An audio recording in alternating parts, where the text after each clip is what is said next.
रोखठोक, बेधडक आणि नेमक्या घडामोडींचा अचूक वेध घेणारं एकमेव विजनरी बातमीपत्र विन टीव्ही मराठी.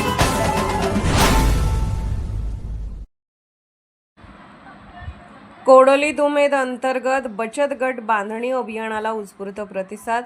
महाराष्ट्र शासनाच्या उमेद या संस्थेकडे ग्रामविकासाची एक लोकचळवळ म्हणून पाहिले जाते. या माध्यमातून गावातील प्रत्येक महिलेला बचत गटाच्या प्रवाहात आणून तिला स्वावलंबी आणि सक्षम बनवण्यासाठी बचत गट बांधणी अभियान प्रभावीपणे राबवण्यात येत आहे. याच पार्श्वभूमीवर कोडोली येथे ग्रामपंचायत आणि महाराष्ट्र राज्य ग्रामीण जीवनोन्नती अभियान अर्थात उमेद यांच्या संयुक्त विद्यमाने बचत गट बांधणी अभियान प्रभावीपणे राबवण्यासाठी गावातून जनजागृती फेरी काढण्यात आली.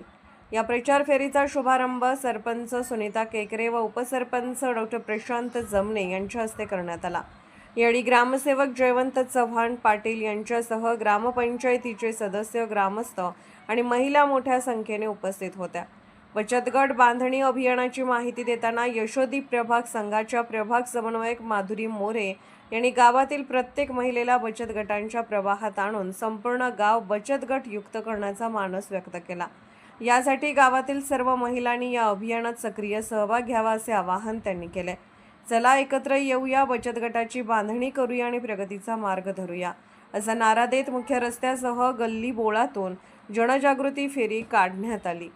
या माध्यमातून बचत गट बांधणी अभियान अधिक प्रभावीपणे राबवण्याचा प्रयत्न करण्यात आला. या उपक्रमात सरपंच सुनीता बाजीराव केकरे, प्रभाग समन्वयक माधुरी मोरे, CRP नीलम शिंदे, अलिशबा काळे, मनीषा कारवेकर, सुजाता पाटील, मनीषा माने, तनिष्का पाटील, पूनम गायकवाड, योजना पाटील, कृषी सखी पूनम केकरे, पशु सखी उज्ज्वला जाधव, वंदना खोंद्रे, दीपाली खाडे, नीलम माळकर यांच्यासह ग्रामपंचायतीचे सदस्य, ग्रामस्थ, उमेद संस्थेच्या पदाधिकारी, कार्यकर्त्या आणि बचत गटाच्या महिला मोठ्या संख्येने सहभागी झाल्या होत्या.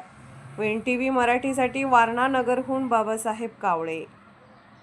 विन टीव्ही मराठी न्यूज चॅनलला लाईक करा, शेअर करा आणि सबस्क्राईब करा.